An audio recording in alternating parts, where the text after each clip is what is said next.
میرے مسلمان بھائیوں اور بہنوں، جھوٹ بولنا بہت بڑا گناہ ہے۔ آج ہم مسلمان جو دین اور دینداری کے اعتبار سے دن بدن پستی کی طرف جا رہے ہیں، زوال کی طرف جا رہے ہیں، اللہ تعالیٰ کے احکامات کو ہم چھوڑ رہے ہیں اور حضور پاک صلی اللہ علیہ وسلم کے سنت طریقے ہم سے چھوٹ رہے ہیں اور گناہوں میں دن بدن آگے بڑھ رہے ہیں، گناہوں میں دن بدن آگے بڑھ رہے ہیں اور گناہ در گناہ کر رہے ہیں، تو ان تمام باتوں کی اصل اور وجہ وہ جھوٹ ہے کہ ہم جھوٹ بولتے ہیں۔ بولنے بھی ہم جھوٹ بولتے ہیں، عمل میں بھی ہم جھوٹ کرتے ہیں۔ حضور پاک صلی اللہ علیہ وسلم نے فرمایا، علیکم بالصدق فإن الصدق یہدی الی البر وإن البر یہدی الی الجنہ، کہ تم لوگوں پر سچ بولنا لازم ہے، سچ کو مضبوطی کے ساتھ تھامو اور ہمیشہ سچ بولتے رہو، اسی لیے کہ سچ ہی نیکی کی طرف لے جاتا ہے، بھلائی کی طرف لے جاتا ہے۔ وَإِنَّ الْبِرَّ يَهْدِي إِلَى الْجَنَّةِ، اور یہ سچائی اور بھلائی یہ جنت کی طرف لے جاتی ہے۔ وَمَا يَزَالُ الرَّجُلُ يَصْدُقُ وَيَتَحَرَّى الصِّدْقَ حَتَّى يُكْتَبَ عِندَ اللَّهِ صِدِّيقًا، اور مسلسل ایک آدمی سچ بولتا ہے اور سچ کو ہی اختیار کر لیتا ہے تو وہ اللہ تعالیٰ کے ہاں سچا لکھ دیا جاتا ہے۔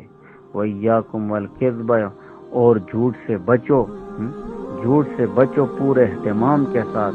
فَإِنَّ الْكِذْبَ يَهْدِي إِلَى الْفُجُورِ، بے شک یہ جھوٹ آدمی کو گناہ کی طرف لے جاتا ہے، برائی کی طرف لے جاتا ہے۔ وَإِنَّ الْفُجُورَ يَهْدِي إِلَى النَّارِ، اور یہ برائی اور گناہ یہ جہنم کی طرف لے جاتے ہیں۔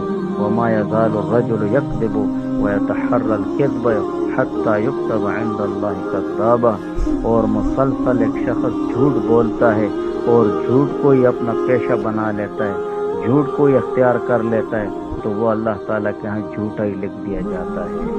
آج ہم مسلمانوں نے جھوٹ کو اختیار کیا ہوا ہے اور ہم یہی کہتے ہیں کہ جھوٹ کے بغیر کام نہیں چلتا ہے۔ یہ ہماری غلط فہمی ہے، یہ ہماری غلط فہمی ہے، ہاں۔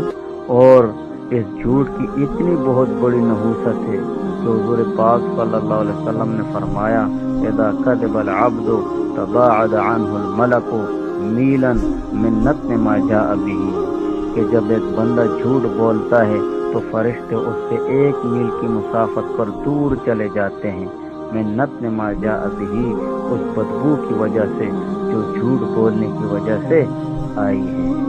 تو جھوٹ بولنا بہت بڑا گناہ ہے اور یہ بہت بڑی غلط بات ہے کہ ہم یوں کہیں کہ جھوٹ کے بغیر کام نہیں چلتا ہے، جب قرآن اور حدیث، اللہ تعالیٰ اور اس کے حبیب حضور پاک صلی اللہ علیہ وسلم فرماتے ہیں کہ سچ کو اختیار کرو، جھوٹ نہ بولو، تو جھوٹ میں ہمیں فائدہ کیسے ملے گا؟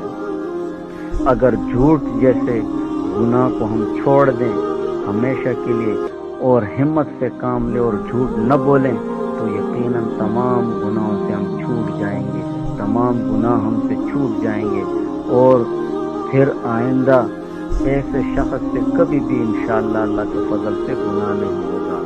اسی لیے حضرت شاہ عبدالعزیز محدث دہلوی رحمہ اللہ تعالیٰ نے تفسیر عزیزی میں ایک روایت نقل کی ہے کہ ایک نوجوان حضور پاک صلی اللہ علیہ وآلہ وسلم کے پاس آیا اور کہا، حضرت آپ بمنزل والدین کے ہیں، آپ سے کوئی بات چھپانی نہیں چاہیے، میرے اندر 4 بری خصلتیں ہیں اور سب کو یکدم چھوڑ نہیں سکتا، ایک عد کے متعلق فرمائیں تو چھوڑ دوں گا، باقی کے بارے میں پھر دیکھوں گا۔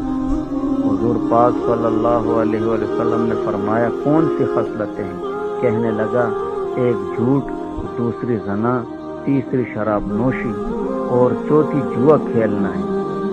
حضور علیہ السلام نے فرمایا، وعدہ کرتے ہو کہ ایک چھوڑ دو گے؟ کہنے لگا ہاں، تو فرمایا جھوٹ کو چھوڑ دو۔ اس نے کہا، وعدہ جھوٹ نہیں بولوں گا۔ جب رات کو گھر گیا، شراب پینے کا وقت آیا تو گھر والوں نے شراب کا پیالہ لا کر سامنے رکھا تو یہ سوچ میں پڑ گیا کہ جب حضور پاک صلی اللہ علیہ وسلم کی مجلس میں جاؤں گا تو آپ صلی اللہ علیہ وسلم اہل مجلس کی موجودگی میں پوچھیں گے کہ تو نے شراب پی ہے یا نہیں؟ اگر کہا نہیں تھی تو یہ جھوٹ ہوگا اور جھوٹ نہ بولنے کا وعدہ کر کے آیا ہوں، اور اگر کہا پی ہے تو مجرم ثابت ہو جاؤں گا۔ یہ سوچ کر گھر والوں سے کہا کہ پیالہ توڑ ڈالو، آئندہ مجھے شراب نہ دینا۔ تھوڑی دیر کے بعد جواری ساتھی آ گئے۔ یہ فکر میں پڑ گیا کہ حضور علیہ السلام نے پوچھا کہ جوا کھیلا ہے تو جھوٹ تو بولنا نہیں، اقرار کروں گا تو بدنام ہو جاؤں گا۔ ساتھیوں سے کہا آج کے بعد جوا کھیلنے کے لیے میرے گھر نہ آنا اور نہ ہی مجھے جوئے کی دعوت دینا۔ رات کا کچھ حصہ گزرنے کے بعد وہ عورت آ گئی جس کے ساتھ بدماشی کرتا تھا، زنا کرتا تھا۔ پھر وہی فکر دامن گیر ہوئی تو اس عورت کو کہا واپس چلی جاؤ اور آئندہ میرے گھر نہ آنا، جو ہو چکا سو ہو چکا، وہ اللہ تعالیٰ مجھے معاف کر دے، میں نے گناہ چھوڑ دیا ہے۔ صبح ہوئی تو آپ صلی اللہ علیہ وآلہ وسلم کی خدمت میں آیا اور کہا کہ ابی انت و امی، حضرت میرے ماں باپ آپ پر قربان ہو جائیں، آپ نے مجھ سے ایک چیز نہیں سب چیزیں چھوڑا دی ہیں۔ تو جھوٹ تمام گناہوں کی جڑ ہے۔ اگر ہم ایک جھوٹ کو چھوڑ دیں تو یقیناً تمام گناہ ہم سے چھوٹ جائیں گے۔ اس لیے ہم تمام مومن مسلمان اس بات کا عہد کریں کہ ہم جھوٹ نہیں بولیں۔